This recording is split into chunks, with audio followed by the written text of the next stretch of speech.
I'm going to show you how to use color scales in the Excel app. First, we have to open up the app, and here it opens up like this. From here, we just select some cells. Then we click on conditional formatting in the top row, and here we have color scales. And here we can select a color scale. Let's see, this red going from this one going from red to green.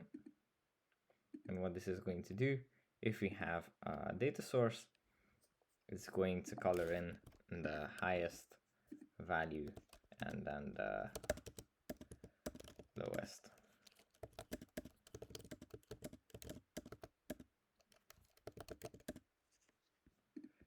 Like this. And yeah, that's basically it for this video. I hope it was helpful for you guys, and I'll see you in the next one. Bye.